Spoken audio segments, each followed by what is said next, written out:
बिस्मिल्लाहिर्रहमानिर्रहीम। अस्सलाम वालेकुम स्टूडेंट्स, आज हम 5 क्लास की इस्लामत के 5th लेक्चर का आगाज़ करेंगे सबक नंबर 5 से, जो है अर्रहमान और अर्रहीम। अर्रहमान और अर्रहीम, जब आप इस सबक का नाम पढ़ेंगे तो आपके जहन में फ़ौरन से ये बात आएगी कि ये दो नाम अल्लाह के सिफ़ाती नामों में से हैं। यानी जो अल्लाह के 99 नाम आप पढ़ते हैं उनमें से ये दो नाम हैं जो बहुत ख़ास हैं। उनके मतलब मैंने आप लोगों को वाइट बोर्ड पर लिख दिए हैं। अर्रहमान का मतलब है मेहरबान और अर्रहीम का मतलब है रहम करने वाला। तो ये जो अल्लाह के नाम है दो, अर्रहमान और अर्रहीम, एक का मतलब है मेहरबान और दूसरे का रहम करने वाला। तो आज हम ये जानेंगे कि इन दोनों नामों में फ़र्क क्या है।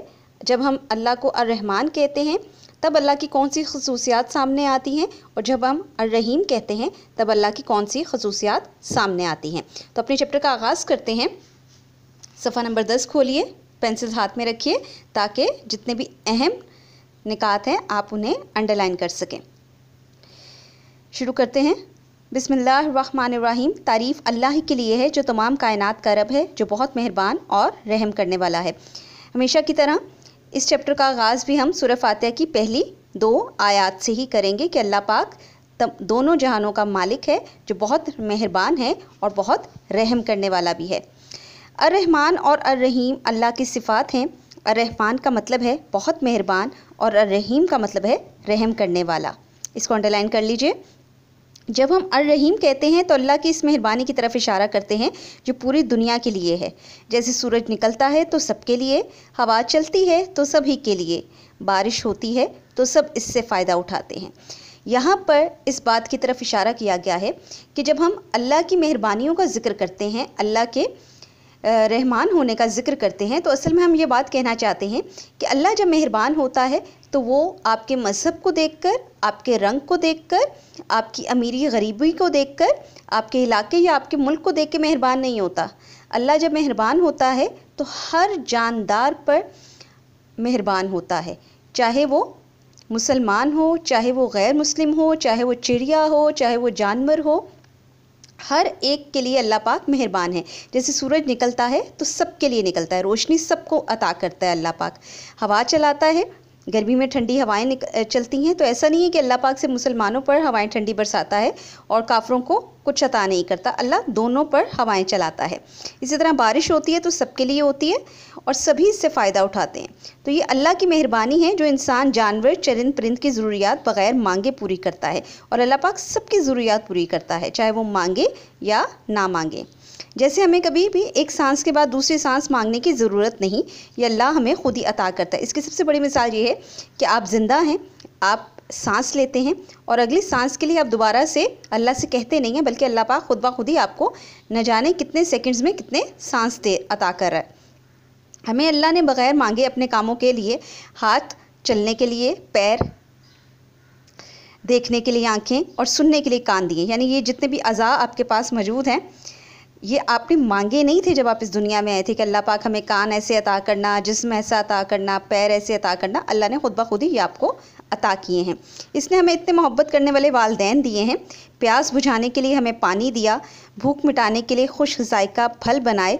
ये फल भूख ही नहीं मिटाते, हमारे अंदर ताकत भी पैदा करते हैं। यानी अल्लाह पाक ने जितनी भी चीज़ें अता की हैं वो हमारे लिए ही अता की हैं, हमारी आसानियों के लिए अता की हैं।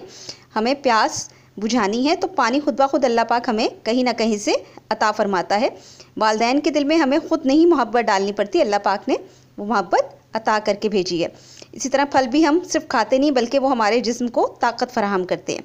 तो ये है अल्लाह की मेहरबानी।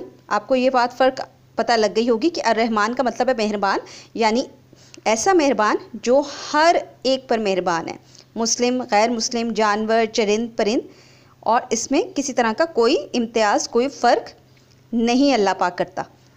दूसरा मतलब है जी, दूसरा नाम अर्रहीम, जिसके मायने हैं, जब हम अर्रहीम कहते हैं तो इससे मुराद अल्लाह की रहमत का जोश है। जब बंदा मुश्किल में अपने रब को पुकारता है तो ये ख़ास रहमत जोश में आती है। अल्लाह ऐसा हल निकाल देता है, बंदा इस परेशानी से निजात हासिल कर लेता है।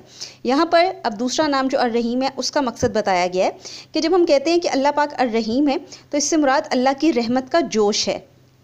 यानी अल्लाह की रहमत की फरावानी है कि जब हम मुश्किल में अपने रब को पुकारते हैं तो ये ख़ास रहमत जोश में आती है। अल्लाह ऐसा हल निकालता है कि परेशानी से निजात हासिल हो जाती है। कि आप लोग जब पुकारते हैं तो पुकारता कौन है? मुसलमान पुकारता है। तो आप इस तरह से समझ सकते हैं इसको कि अर्रहमान की सिफ़त हर एक के लिए, लेकिन रहीम की सिफ़त अल्लाह पाक ख़ास तौर पर मुसलमानों के लिए अता करता है, क्योंकि अल्लाह पाक को मुश्किल के वक्त सबसे ज़्यादा कौन पुकारता है? मुसलमान पुकारते हैं।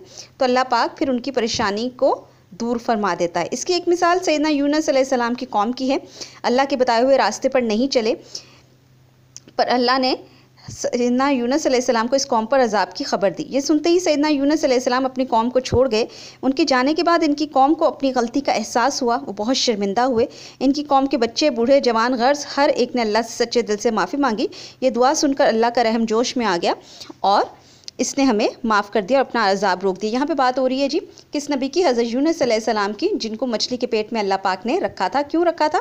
क्योंकि हज़रत यूनुस अलैहिस्सलाम ने जब अपनी कौम को तबलीग की और तबलीग करने के बाद भी वो मुसलमान ना हुए, यानी अल्लाह पर ईमान ना लाए, तो हज़रत यूनुस अलैहिस्सलाम भी कहीं ना कहीं मायूस होने लगे। लेकिन अभी अल्लाह पाक ने अज़ाब की ख़बर दी थी, अज़ाब नाजिल नहीं किया था। और अल्लाह का ये हुक्म रहा है हर नबी पर जिनकी कौमों पर अज़ाब आया कि जब तक अल्लाह की तरफ से वही ना आ जाए, जब तक अल्लाह अज़ाब नाजिल करना ना शुरू करे, आप उस इलाके से नहीं निकल सकते। लेकिन हज़रत यूनुस अलैहिस्सलाम अज़ाब की ख़बर सुनते ही उस कौम के दायरे से बाहर आ गए, जिस पर अल्लाह उनसे थोड़ा नाराज़ हुआ और अल्लाह ने फिर उनको कुछ दिनों के लिए मछली के पेट में दाखिल कर दिया। तो यहाँ पर जब वो दाखिल हुए तो फिर उन्होंने अल्लाह पाक से माफ़ी मांगी। वो ये बात समझ गए कि अल्लाह पाक उनसे नाराज़ हुआ है, तो उन्होंने फिर आयत करीमा पढ़ा जो आप लोग मुश्किल के वक्त पढ़ते हैं। और उसके बाद जब वो वापस आए अपनी कौम की तरफ, तो उन्होंने देखा कि उनकी कौम सीधे रास्ते पर चल चुकी है और सब ने अल्लाह से माफ़ी मांग ली है। इसलिए हज़रत यूनुस अलैहिस्सलाम की कौम वो कौम है जिस पर अल्लाह ने अज़ाब की ख़बर दी, लेकिन अज़ाब नाजिल नहीं किया था। तो इसको अंडरलाइन कर लें कि कौन सी कौम है जिस पर अज़ाब की ख़बर तो आई लेकिन अज़ाब नाजिल नहीं हुआ था। शदीद परेशानी में जब हम अल्लाह को पुकारते हैं तो इसकी रहमत हमारी तरफ मतवज्जे हो जाती है, मुश्किल का कोई हल निकल आता है। कभी कभी ऐसा भी होता है कि हमें अपनी उम्मीदों से बढ़कर मिल जाता है, या कभी हम रास्ता भूल जाएं तो सुनसान रास्ते में भी कोई हमें रास्ता बताने वाला मिल जाता है। ख़तरनाक एक्सीडेंट होने के बावजूद भी लोग बच जाते हैं। यही अल्लाह की रहमानियत है। बेशक अल्लाह से बड़ा रहमान और रहीम कोई नहीं। यहाँ पर बात हो रही है कि जब हम परेशान हैं, तकलीफ़ में अल्लाह को पुकारेंगे, माफ़ी मांगेंगे, तो अल्लाह की कौन सी सिफ़त सामने आएगी? अल्लाह की रहीम होने की सिफ़त सामने आएगी। लेकिन जब हमारा कोई एक्सीडेंट हो जाएगा तो, और आप जानते हैं कि एक्सीडेंट में मुस्लिम, गैर मुस्लिम, जानवर, चरिंद परिंद सब बच सकते हैं, तो अल्लाह पाक की जो रहमानियत की सिफ़त है वो एक्सीडेंट के वक्त सामने आएगी। तो आप लोगों ने इसको जहन में रखना है कि जब माफ़ी मांगने की और मुश्किल के वक्त अल्लाह को पुकारने की सिफ़त हम बताएंगे तो अर्रहीम आएगी। और जब हम मेहरबानी का जिक्र करेंगे, यानी हर एक पर अल्लाह पाक मेहरबानी करेगा, खाने पीने की, बचाने की, तो वो अल्लाह पाक सब पे करेगा, तो अल्लाह की रहमानियत की सिफ़त सामने आएगी। तुम्हारा इला एक ही इला है और इस रहमान और रहीम के अलावा कोई इला नहीं। सूरह बकरा की आयत है। वो अल्लाह ही है जिसके सिवा कोई माबूद नहीं, गायब और ज़ाहिर हर चीज़ का जाने वाला, वही रहमान और रहीम है। सूरह हशर की आयत है कि अल्लाह पाक आगे पीछे ऊपर नीचे क्या क्या हो रहा है अल्लाह पाक सब जानता है, यहाँ तक कि आपके दिलों के राज भी जानता है। अस्माउल हुस्ना, आप जानते हैं अस्माउल हुस्ना क्या है? अल्लाह के अच्छे अच्छे नाम, जो कितने हैं? 99। इससे भी ज़्यादा हैं, लेकिन आम तौर पर 99 नाम ही कहा जाता है। कुरान में इससे ज़्यादा भी मौजूद हैं अल्लाह के नाम। अल्लाह अपने नामों और कामों में सबसे अच्छा, सबसे बुलंद है, इसलिए अल्लाह को इसके बताए हुए नामों से याद करना चाहिए। अंडरलाइन कर लें इस डेफिनेशन को। इन नामों को अस्माउल हुस्ना कहते हैं, यानी अच्छे अच्छे नाम। अल्लाह फरमाता है, ए नबी, इनसे कहो अल्लाह को अल्लाह कहकर पुकारो या रहमान कहकर, जिस नाम से भी पुकारो, इसके लिए सभी अच्छे नाम हैं। कि अल्लाह पाक को इससे फ़र्क नहीं पड़ता कि आप उसे रहमान कह रहे हैं, रहीम कह रहे हैं। हाँ, अल्लाह के जिस भी सिफाती नाम को पुकार के आप अल्लाह को पुकारेंगे तो अल्लाह पाक आपकी मदद ज़रूर फरमाएगा। रहमान और रहीम की तरह कुरान में अल्लाह ने अपने दूसरे अच्छे अच्छे नामों का जिक्र भी किया कि इनमें से चंद ये हैं: अल खालिक, पैदा करने वाला; अल मुसव्विर, खूबसूरती देने वाला; अल मलिक, बादशाह; अल कुद्दूस, हर गलती से पाक; अल मुमिन, बचाने वाला; अल जब्बार, बहुत ताकतवर; अल मुतकब्बिर, बहुत बड़ा; अल हय्यु, हमेशा ज़िंदा रहने वाला; और अल अलीम, सबसे ज़्यादा जानने वाला। तो आज आप लोगों ने अल्लाह के दो सिफाती नामों को भी पढ़ा, लेकिन साथ साथ आप लोगों ने अस्माउल हुस्ना यानी अल्लाह के और भी नाम जो कुरान में मौजूद हैं वो आपने पढ़े। पेज नंबर 16 की तरफ आइएगा। आप लोगों ने जो सरगर्मी करनी है वो ये देखिए, सबक अर्रहमान अर्रहीम पढ़िए दिए गए जुमलों में जिनका ताल्लुक अर्रहमान से इन पर अर्रहमान और जिनका ताल्लुक अर्रहीम से इन पर अर्रहीम लिखिए। जुमला पढ़िए।